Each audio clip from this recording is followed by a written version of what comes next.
David Chen had been assigned to Kira's station for 6 months, and he was still making cultural mistakes on a regular basis. The station was a joint operation between humanity and the Thrane, a warrior culture that valued strength, honor, and what they called warrior clarity, which essentially meant direct communication without deception or manipulation. David was here as a technical specialist, maintaining and upgrading the defensive systems that protected the station. He worked mostly with equipment while the Thrane handled combat operations and strategic decisions. He'd been trying his best to adapt to Thrane customs. He'd learned the proper greeting postures, different angles of the head based on relative rank. He'd studied their hierarchy, based on demonstrated combat prowess rather than political appointment. He'd memorized their taboos. Direct sustained eye contact was considered aggressive challenge. Touching someone's weapon without permission was grave insult. Interrupting combat training was dangerous. But he kept making small mistakes.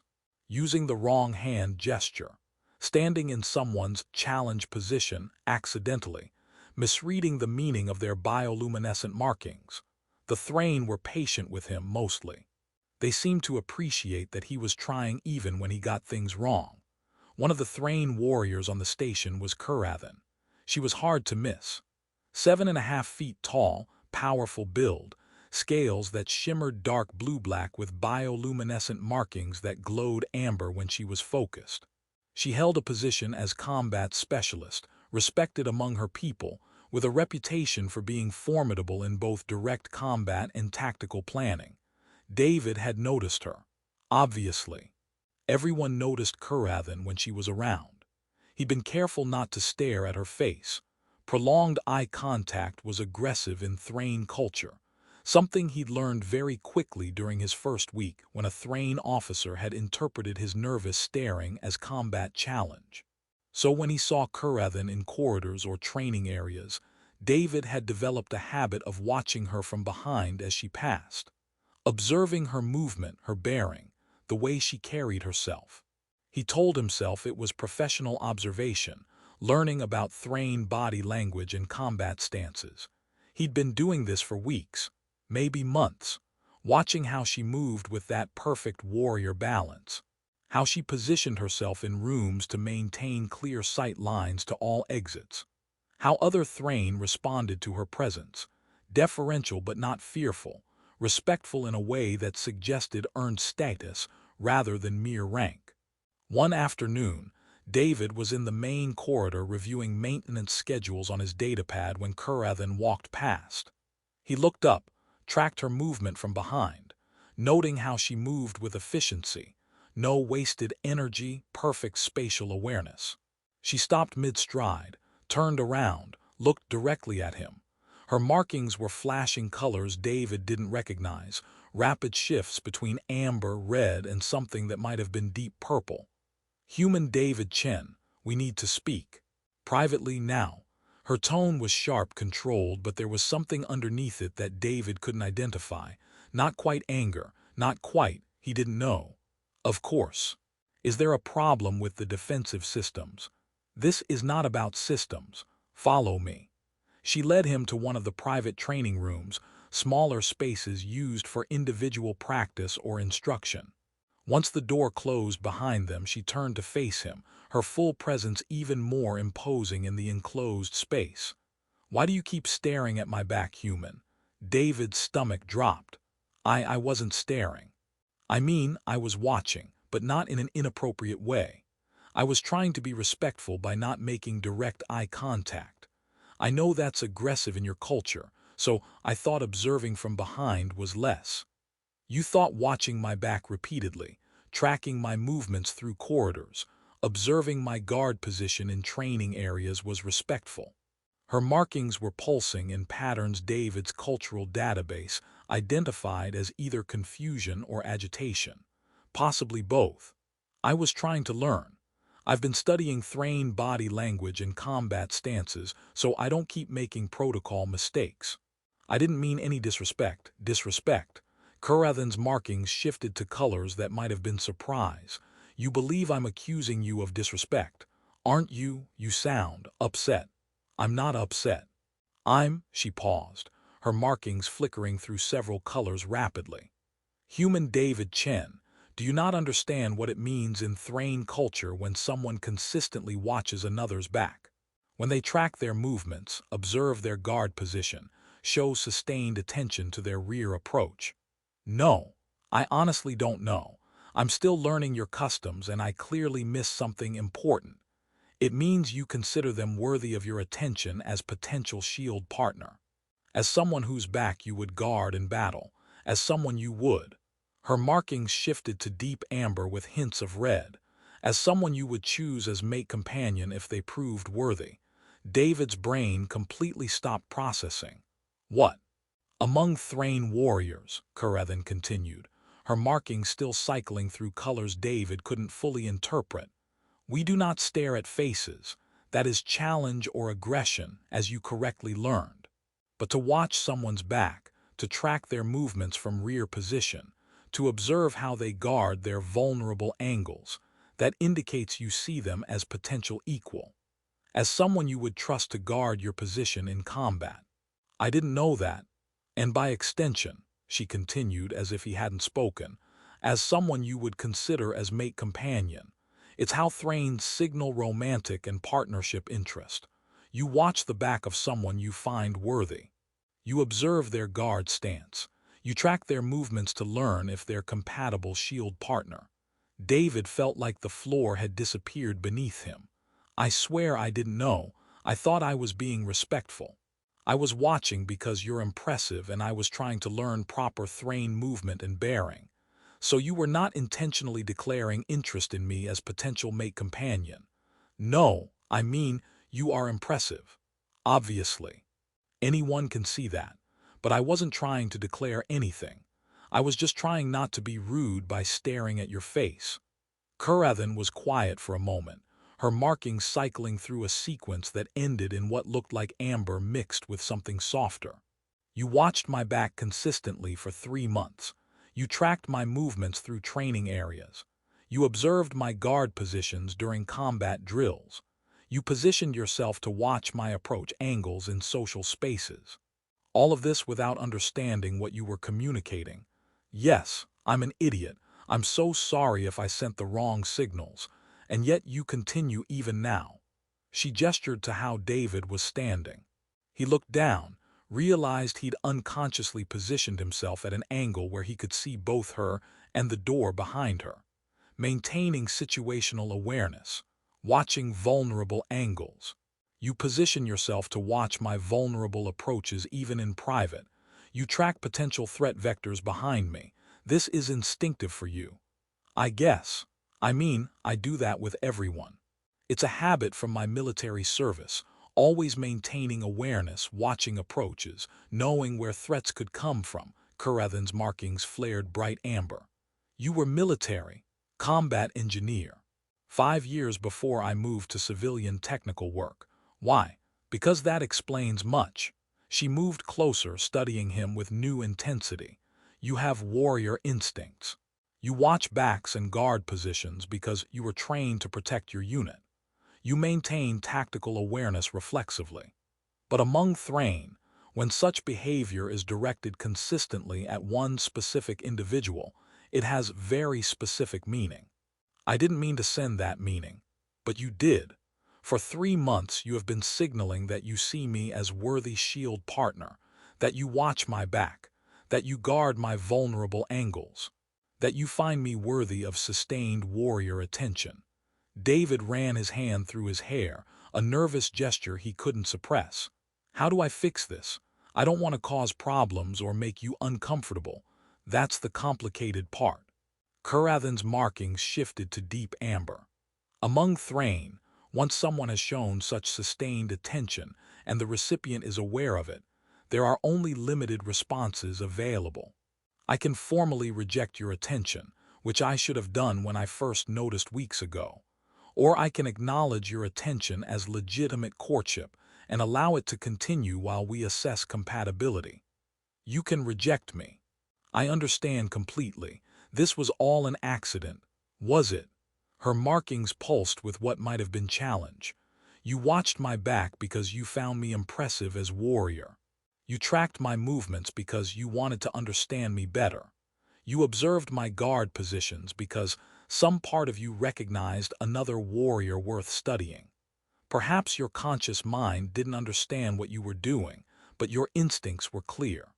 I really didn't know what it meant in your culture, and yet you did it anyway, with consistency, with focus, with warrior instincts you didn't even realize you were displaying. She tilted her head slightly. The human who doesn't know what he's saying has spoken more clearly than many Thrane who calculate every gesture. What does that mean? It means I must decide how to respond. And you must decide if you want to pursue the courtship you began accidentally. I don't want to pressure you into anything. This was a misunderstanding. Was it? Or was it honest action without cultural pretense? She moved closer, her full presence overwhelming in the small space. I will think on this, and you should think on what you actually want, David Chen, not what you think you should want based on the mistake, what you actually want. She left the training room, leaving David standing there trying to process what had just happened. He'd accidentally been courting an alien warrior for 3 months by doing something he thought was respectful cultural observation. This was either the most embarrassing mistake of his life, or something else entirely. He wasn't sure which possibility terrified him more. David didn't see Kurathan for 2 days after their conversation. He was mortified, trying to figure out how to navigate this situation without making everything worse. He stopped watching her when they passed in corridors, kept his eyes on his datapad, or looked the other direction. But the damage was apparently already done. Other Thrane on the station started treating him differently. Some offered respectful nods. Others watched him with what looked like amusement. A few seemed to be whispering about him when they thought he couldn't hear. On the 3rd day, a large Thrane warrior named Corvin approached David in the maintenance bay where he was working on shield generator calibrations. You are the human who watches Kurathan's back. It wasn't a question. Corvin's markings were aggressive red. I didn't know what that meant in your culture. You claim ignorance. You track a respected warrior's movements for months and claim you didn't understand. I genuinely didn't. I'm still learning Thrane customs. I thought I was being respectful. Kurathan is highly respected warrior. Many have watched her back with hope of gaining her attention as shield partner. None have been so bold as to do so for months while she was clearly aware of their observation. You either have great courage or great foolishness. Definitely foolishness. And yet she has not challenged you, has not formally rejected your attention. That is significant. Corvin's markings shifted slightly. Others who showed interest were rejected swiftly and clearly. She allows to continue watching. Why? I have no idea. You'd have to ask her. I'm asking you. What makes human David Chen worthy of Kurathan's consideration when other Thrane warriors were rejected? I don't know. Maybe she feels sorry for me because I didn't know what I was doing. Corvin studied him for a long moment. Kurathan does not tolerate fools out of pity. If she hasn't rejected you, there's reason. I wonder what that reason is. He left without further comment. Later that day, a Thrane female warrior named Sathal approached David in the commissary. Her markings were amused gold. You are the human who doesn't know what he's saying. That's what they're calling you. That's embarrassingly accurate. Kurathan is very selective about potential shield partners. She has rejected many warriors, both Thrane and other species, who showed interest. But you, who claim complete ignorance of what you were doing, she has not rejected. This is causing considerable discussion. I didn't mean to cause problems. It's not problem, it's entertainment.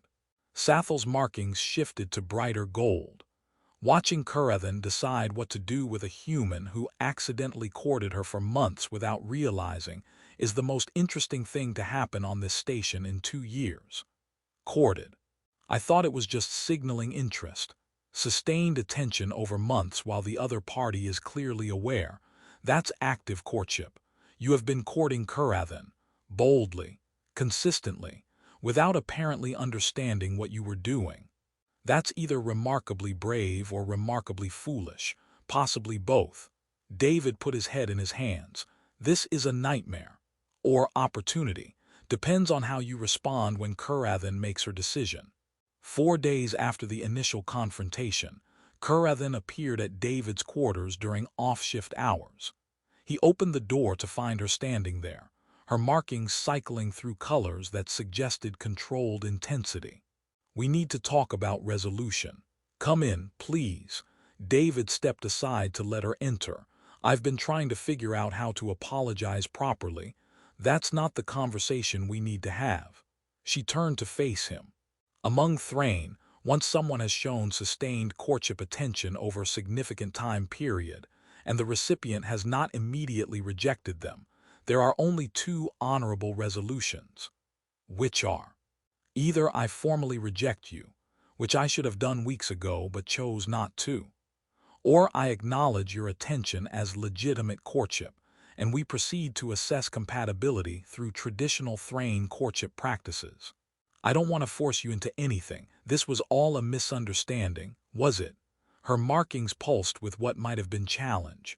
You watched my back because you found me impressive as warrior, true or false? True. You tracked my movements because you wanted to understand how I operate, how I think. True or false? True. You observed my guard positions because some part of you, perhaps your military training, recognized another warrior worth careful study. True or false? True. Then perhaps your conscious intent was innocent but your actions were honest. You showed interest without artifice or calculation. You watched my back not because custom demanded it but because instinct and genuine attention drove you to do so. She stepped closer. So I'm asking directly, do you want to pursue this courtship that you began accidentally? Or do you want me to reject you formally so we can both move forward with clarity? David took a breath, trying to organize thoughts that were moving faster than his ability to articulate them. Can I ask you something first? Yes. Do you want me to pursue this? Or are you asking because Thrane custom requires you to offer me the option? Kurathan's markings shifted to warm amber, the first time David had seen that particular color from her. That's a very good question, and the honest answer is, I'm uncertain. Then maybe the formal rejection is the right choice. I'm not finished. She moved to his small seating area, gestured for him to sit. You're human. You don't understand half our customs. You'll make mistakes constantly. You're not a warrior in the traditional Thrane sense. You're small by our standards, physically weak compared to our warriors. So the formal rejection definitely sounds like the right option. I said I wasn't finished. Her markings pulsed with what might have been amusement. You also have warrior instincts you don't consciously recognize. You position yourself to guard vulnerable angles without thinking. You track threat vectors reflexively. You watch backs instinctively. These are traits Thrane value deeply. Okay. And you watched my back for 3 months not because you calculated social advantage or political benefit. You did it because you genuinely found me impressive and wanted to understand me better. That kind of honest attention is rare. Most who court do so with clear goals and calculated approaches. You courted without even knowing you were doing it. That's interesting. So you're uncertain. Yes, I'm uncertain if pursuing relationship with a human who barely understands our culture would be wise. But I'm also curious about what it would be like to be courted by someone who does everything wrong according to custom, but somehow does the important things right according to instinct. David couldn't help but smile slightly. That's possibly the worst endorsement of a potential relationship I've ever heard. It's honest. I won't pretend you're ideal shield partner by traditional Thrane standards, but you might be interesting shield partner by David Chen standards. And I find that possibility worth exploring, even though I'll keep making cultural mistakes, especially because you'll keep making mistakes. It will force me to question which customs actually matter and which are merely tradition without substance.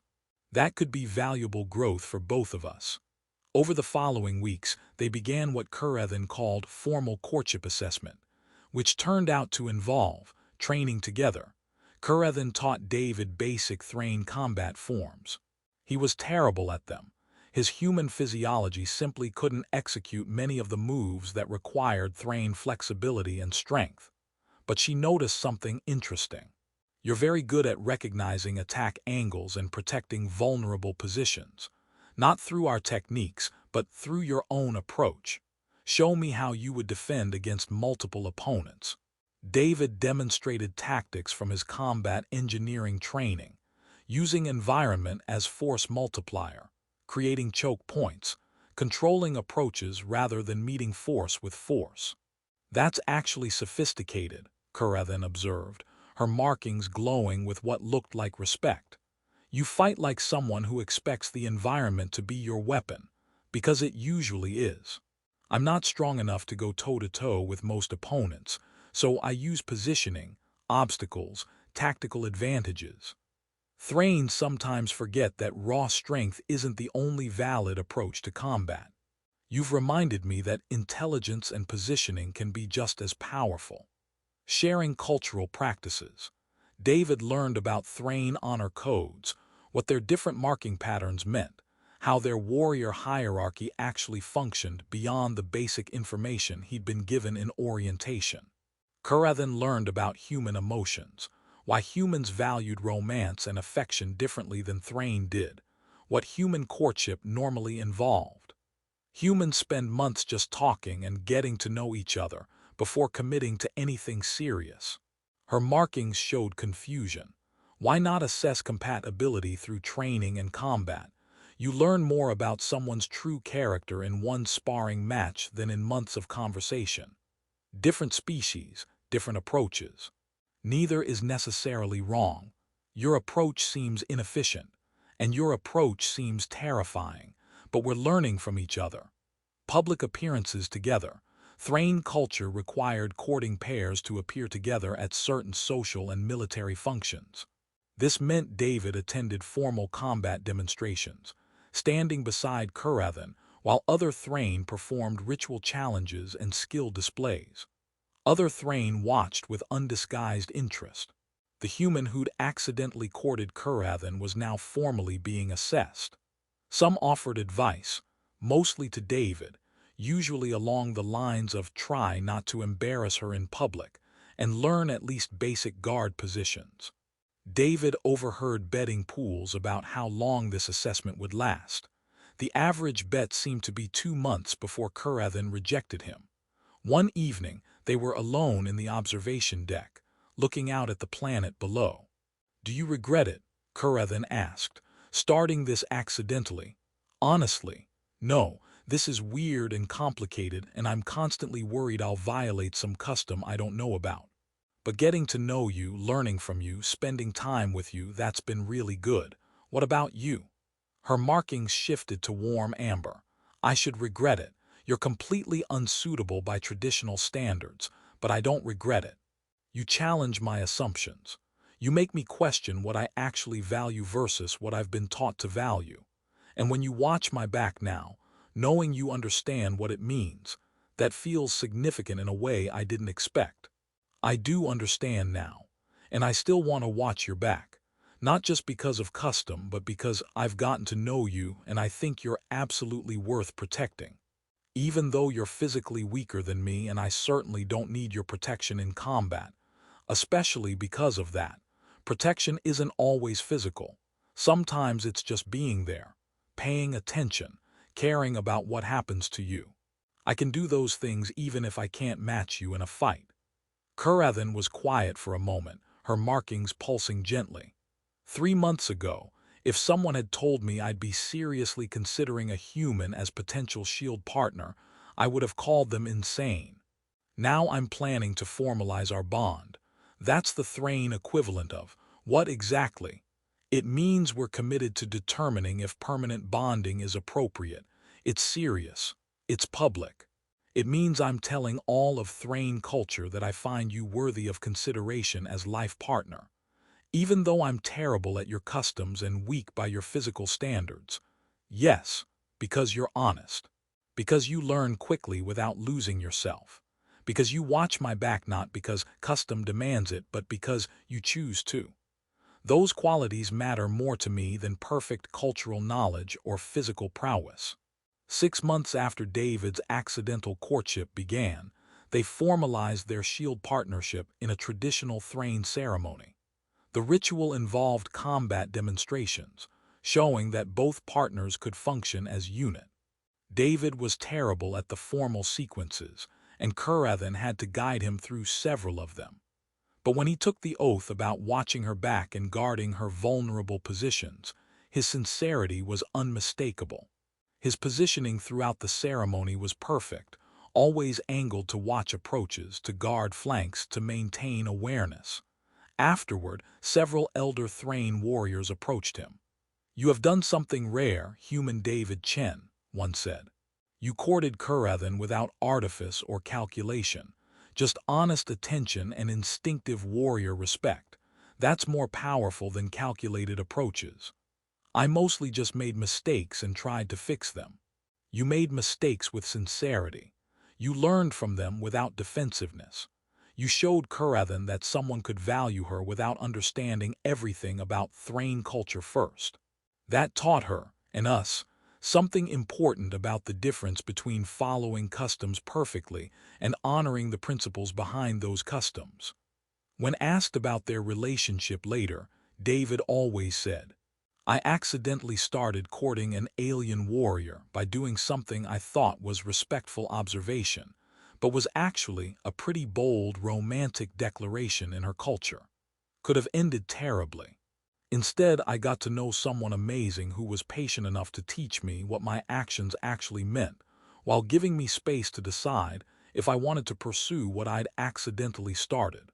Best mistake I ever made." And Curathan, when asked about accepting a human who knew almost nothing about Thrane customs, would say, "He watched my back for months before he even knew what it meant. That's instinct you can't teach or fake." He positions himself to guard vulnerable angles without conscious thought.